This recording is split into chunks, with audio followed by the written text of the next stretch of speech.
TV can come alongside and try to accent some of the other channels that may be performing well or not, but also just have a more educated view of our every given client's marketing mix and performance to know where TV should be fitting into that, where should it not be, and what other channels are at play here, so that we have just a more holistic view of their marketing mix and the associated performance from our standpoint, which helps us all be better marketers at the end of the day, which has been really enlightening for us, and I think helps us show up smarter and have more holistic conversations with our clients that ultimately helps us all do a better job marketing and growing businesses.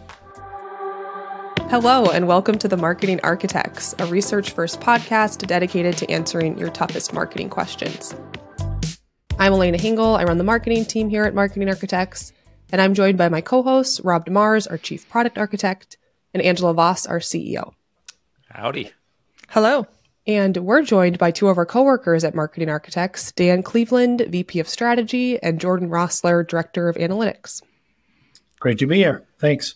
This is a smart bunch. I was telling Jordan the other day, we have a second Jordan now at Marketing Architects, but he is the OG Jordan. He is the original genius. Thank you, Matt and Jordan, for joining us. We're back with our thoughts on some recent marketing news, always trying to root our opinions in data, research, and what drives business results. Today, we invited both Dan and Jordan on the podcast because we're tackling a big topic, media mix modeling, or MMM. MMM is back in style in 2024.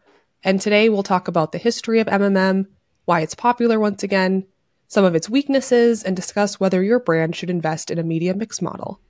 But before we jump in, I have a quick article to set up our conversation. This one is by John McDermott from Ad Exchanger, and it's titled, Why Facebook, Google, and Amazon Are Embracing Media Mix Modeling. According to McDermott, these investments are unusual because MMM estimates the impact of various marketing channels using statistical models to analyze their sales and media spend. So these platforms are essentially giving credit to their competitors for driving sales when they're using a media mix model. MMM is typically done by brands themselves, but the recent privacy restrictions like the App Tracking Transparency, or ATT framework, made measurement so difficult for the big three that they'd rather lose some of their credit than not demonstrate any attribution at all.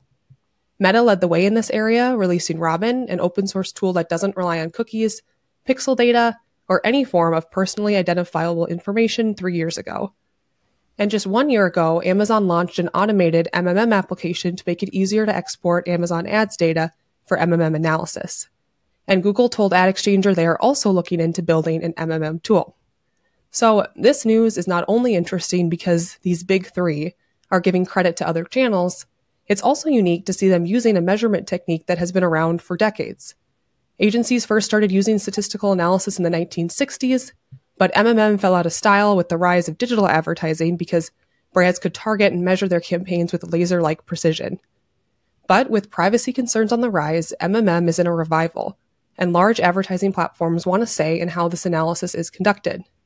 And while MMMs have been around for decades, they benefit today from extensive data collected by large platforms like first-party retail data from Amazon, Meta's data on billions of users, and Google's data from YouTube, Search, Chrome, and Maps. These new MMMs are attractive for smaller brands who might not have had the money or resources to build one from scratch.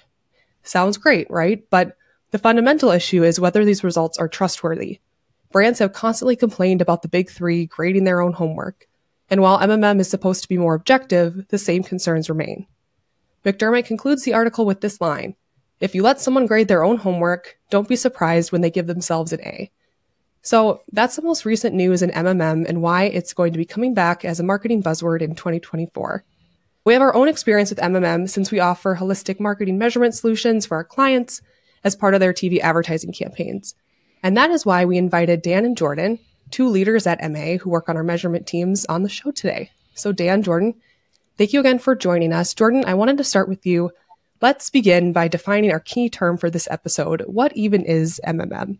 It's a good question. Ultimately, media mix modeling or marketing mix modeling is a statistical analysis that allows marketers to at least attempt to try to compare all of their marketing channels in terms of performance on a level playing field by throwing all of the spend data for each individual channel into a model, along with any relevant, macro or economic factors that would help explain ebbs or flows in revenue or orders for a business. And then there's some fancy regression-based modeling that goes on and ultimately spits out what portion of the business's, sales, leads, orders, whatever that KPI is, should be attributed to each individual channel. Like I say, it's attractive because it's all getting done at once by the same model rather than relying on the individual attribution reporting from each marketing channel individually. Thanks, Jordan. So Dan, you have some extensive marketing measurement experience. How have you seen MMM evolve over time, and what do you think its significance is today for marketers? What's not changed is the need to know what's working, as Jordan was saying. And I would say that, from your article, what is actually brave and daring about these tools coming into market from the people that are building them is that they're essentially recognizing that their marketers, their customers can't rely exclusively on last click anymore. And that's the biggest change I think I see in the mindsets of our clients, is that they realize that they have to understand these dynamic influences and not just rely on something straightforward and simple like last click.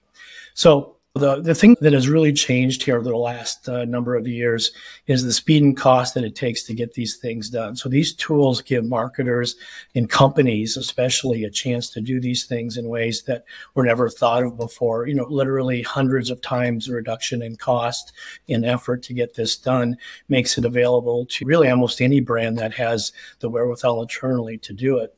And that's a really big win, to get all brands being able to understand what's happening and getting away from just last click and understanding that holistic effect. The other thing that's happened over, I'd say even like the last decade or so, that has really evolved is the amount of in-house data science that companies have internally, and the number of programs like colleges that are spitting out students and graduates that have these advanced statistical knowledge, and they're not just thinking of it from a academic or from a science standpoint. They're actually bringing it into strategy and marketing, and from our perspective, marketing effectiveness very specifically. And that's given companies a lot more room to kind of flex into these spaces and to move away from being strictly more ops centric and being more strategy and analytics centric.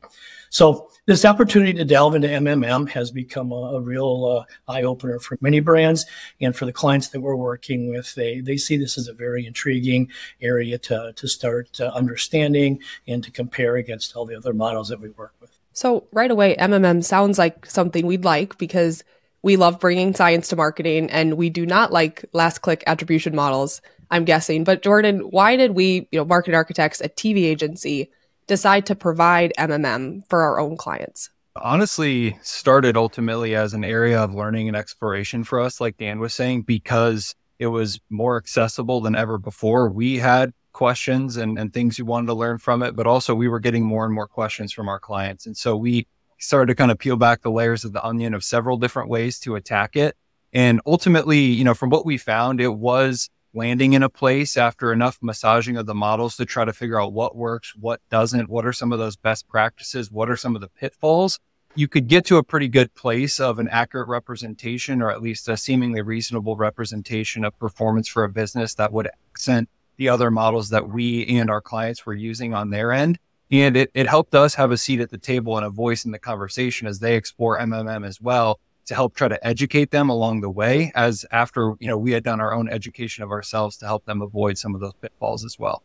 On one of our most recent episodes, we had Colin Fleming on, who is the Executive Vice President of Global Marketing at Salesforce. And I think most would agree, like, last click attribution is definitely on the downswing, right? It's been exposed that this is not a true representation of accurate performance. And one of the things that he said was, it leads marketers to market to the attribution model. And I just found that interesting. And we all love data, right? We want to have that answer. We want to go into the C-suite with confidence on what's performing. But we have definitely found that there's no silver bullet, right, to what we do. So when you think about how we look at attribution and having multiple models, how does MMM compare to some of the other attribution models that we use here at MA? I think there's, a few different things to talk about here. Obviously, number one, just from a pure logistical standpoint, the data inputs are very different and the outputs are different as well, because we're looking really at the entire business. And so you need the spend data from each individual channel to ingest into the model, which sometimes as TV agency is hard to get our hands on. But if you can get that, and then you get the output that has a number of performance for every single channel, then you can kind of start to take that step back and look at what is working and what's not relative to each other, and have a more holistic conversation about not only how TV can come alongside and try to accent some of the other channels that may be performing well or not, but also just have a more educated view of our every given client's marketing mix and performance to know where TV should be fitting into that, where should it not be, and what other channels are at play here, so that we have just a more holistic view of their marketing mix and the associated performance from our standpoint, which helps us all be better marketers at the end of the day, which has been really enlightening for us. And I think helps us show up smarter and have more holistic conversations with our clients that ultimately helps us all do a better job marketing and growing businesses. Yeah, and Ange, just from your question, one of the pieces that it brings that is kind of that long-standing challenge brands have is when they look at just single channel measurement, you always have that concern that, am I double counting? When I put the pieces together, is it really bigger than the whole that I actually know? So it's one of the few ways to start getting a kind of a cross-check or an audit of all of these other reporting systems coming in. So in a way, it's a little bit like a judge or an overseer of some of these other approaches that we like to bring in. Well, I think about the Airbnb story, right? And them looking at and trying to get really clear about what is driving what. I think their concern, right, was that there was over attribution happening, or, we're sort of crediting the activity that would have already occurred because maybe we've built the brand or we've got friends recommending Airbnbs to others to digital channels. So not to make this about digital versus top of funnel, but I think there's something there that marketers are growing more aware of and more concerned about. I think too, one of the cool parts of a lot of the models we've explored is there are actually components of the model that kind of are a variable that's like all the other orders that are coming in outside of your direct marketing efforts from things like word of mouth and the like, where it's like, it's not a specific channel, it's not a specific effort, there's not specific dollars going towards it, but your business is going to grow from it. And knowing that a portion of the pie is coming from there, and then assigning the rest of the pie, the orders and the credit as appropriate, I think helps control for A, some of that double counting, and B, not taking credit where credit isn't due. It's obviously not a perfect science. You can't ever know exactly, but at least the hat tip towards that happening, I think, is a good step in the right direction for getting to true incrementality and more accurate results. So as Jordan said, it's not a perfect science, and market attribution is definitely not simple, and MMM is also not simple. There's a lot of options if you decide to pursue MMM as a business. So Dan, I wanted to ask you, we've tested a lot of different options. Which type of MMM model have we had the best experience with? So we've tested both Meta's Robyn and Google's Lightweight. And I would say Robyn is the best fit for us. And part of the consideration there is really our own internal tech stack and our team's experience and their skill sets. So when you're looking at comparing these models, obviously there's maybe some differences from a features standpoint, but maybe as importantly is the readiness that you are from a skill set standpoint and what your team is willing and able to tackle. One thing I want us to talk about is on this podcast, we try to cover, trends and what's exciting. We try to do it through a research first lens. And sometimes that causes us to sound like a little bit of downers, but that's what we're here to do. So what are some of the challenges marketers face with media mix modeling? It all sounds great. There's a lot of excitement, but let's be honest here about what are the realities for marketers if they want to invest in MMM. We talked about speed and cost, and that those things are really opening up the opportunity for brands to play in this space. It's really tough to have both speed and cost and quality. So just from a logic standpoint, the quality angle is probably where you'd have the strongest critiques. Obviously, that's where some of the great your own homework piece also comes into it. And that is really one of the areas that we've put more time into, and really trying to understand some of the downsides of how these tools are approaching, especially top of funnel type of channels like TV. So for us, we've done some digging and some of our own research on ad stock decay, or kind of the degradation curve of impressions, and use multiple models to help learn different types of scenarios that we could possibly optimize inclusion in the different tools that we're using. So making sure that we have a level playing field is probably the toughest toughest piece in this instance. And the way that these tools are designed, that's probably one of the weaker areas that they bring, and one of the bigger differences from the customized approaches you get from an outside agency.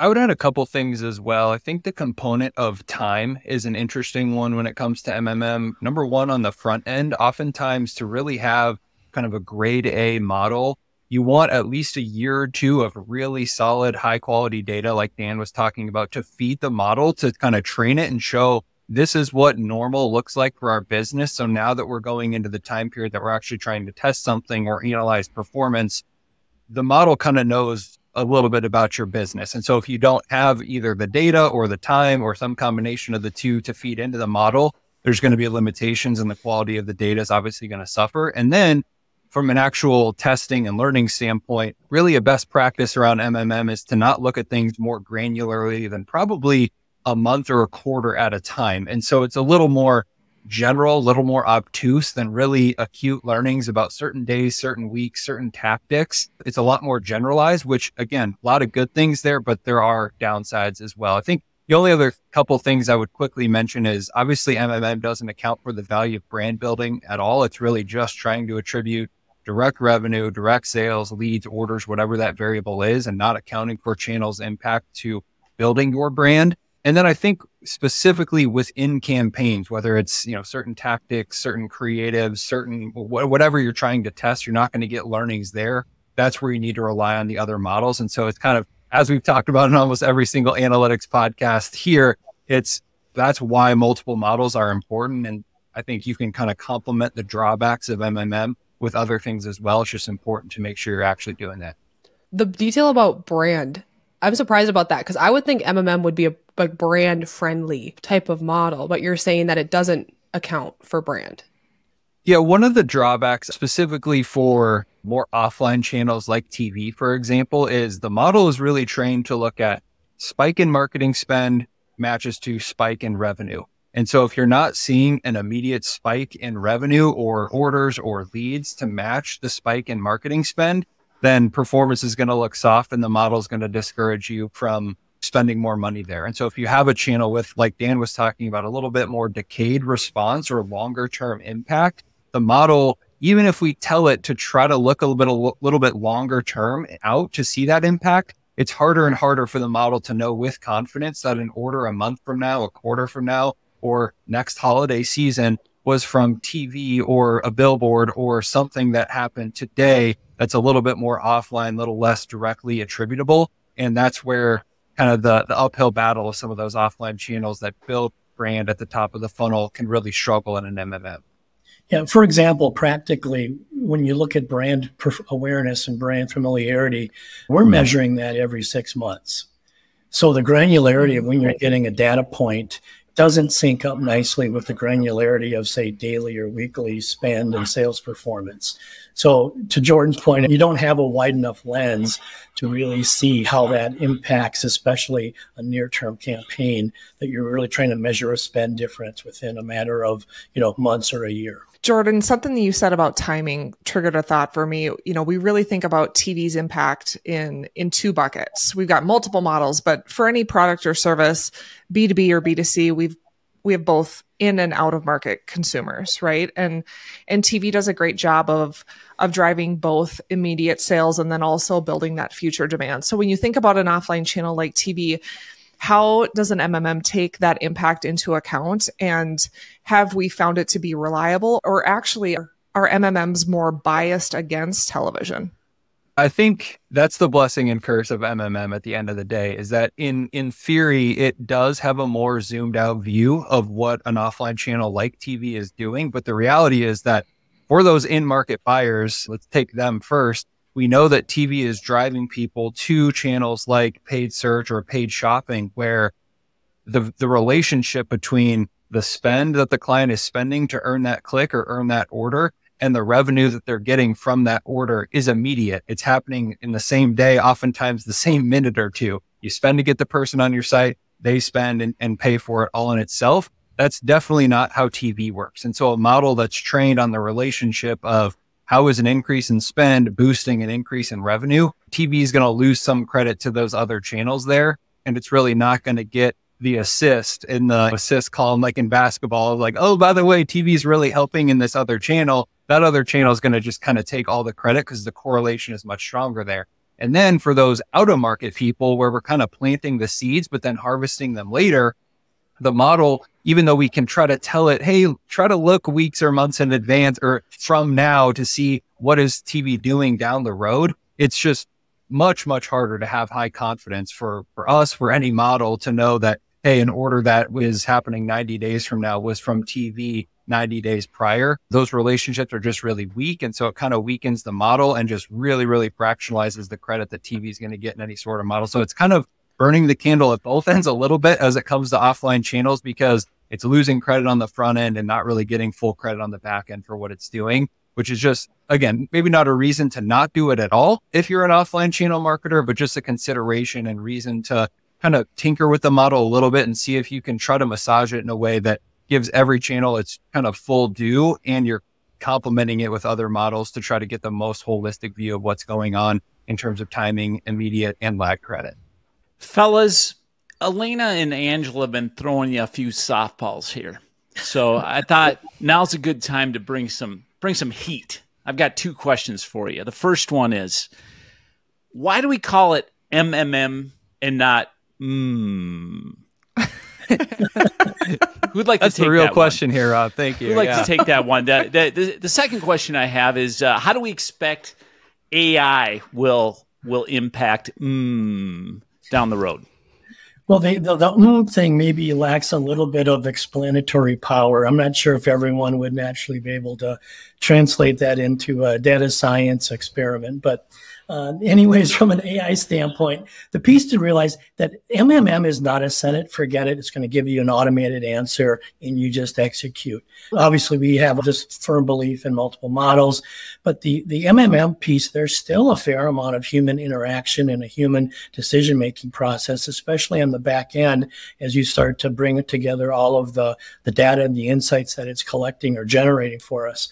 So from an AI standpoint, you could imagine over time, the AI tools are going to help, troubleshoot and better apply these things. So today, the human element maybe gets a little bit more automated. Jordan and I, we go back and forth on exactly how do we start to call the final kind of results set down from the masses to the practical pieces.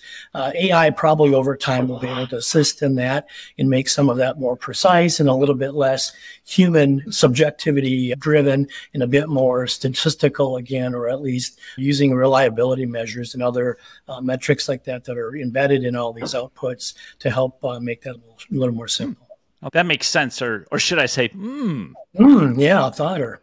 One thing I would jump in and say as well from a AI standpoint, I think could be on the front end, getting both ideas, but also data to throw into the model in addition to just your own business's data. So asking an AI tool, hey, what else might be impacting my sales that I'm not thinking about? And is there a place that you can pull daily or weekly or monthly data for me so I can put it into my model? And oh, by the way, can you make sure all my data is nice and clean and there's not any massive outliers in here that we may not have caught? And you can kind of do a once over to make sure there's no gotchas, no blanks, no zeros, no commas missing, all of that stuff to kind of clean it up, tidy it up so that the model runs more smoothly. This has been really, really interesting and helpful. I'd love to wrap us up by asking both of you, what advice would you give to a marketer using MMM for the first time?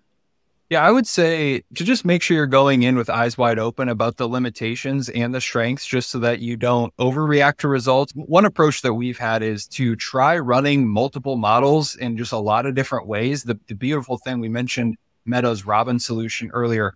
They're literally running 10,000 models at once and giving you the top 5 to 10. And what we found is looking at all 5 to 10, seeing the differences, seeing the synergies, maybe even averaging them all together to look at, hey, we know one model isn't going to be perfect, but the combination of the top 5 or 10 of these out of the 10,000 that we ran is probably starting to be onto something. And so attacking it from that humble mindset of like, hey, we aren't perfect. These models aren't perfect. Robyn's not perfect. The data's not perfect. But once we start to see enough patterns here and trends, there's a lot that we can learn there. And it kind of takes away some of the downsides of MMM in general when you look at it through those lenses.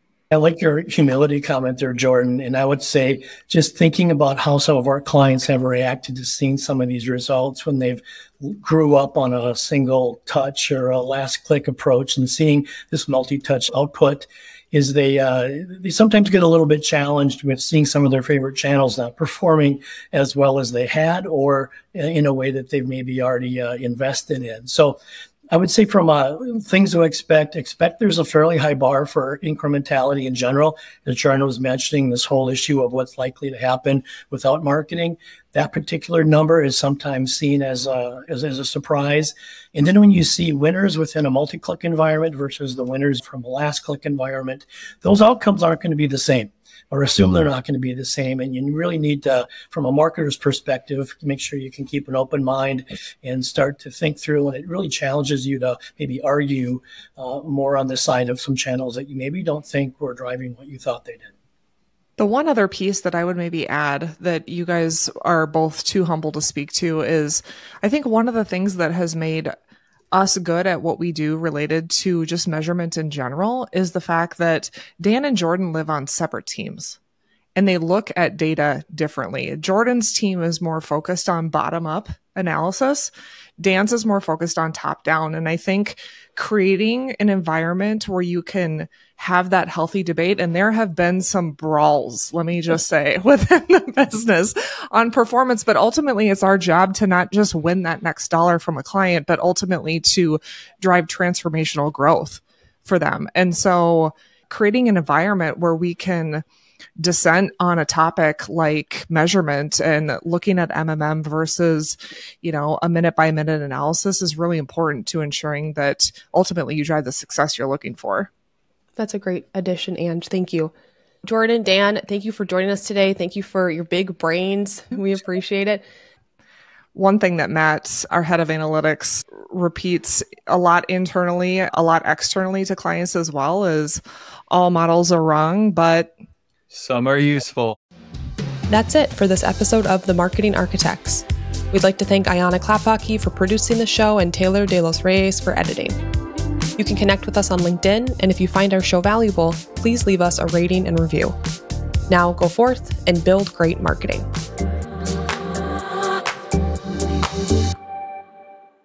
What a bunch of nerds. Yeah. What a bunch of nerds. Whatever. You tell all your friends things like all models are wrong, but some can be useful.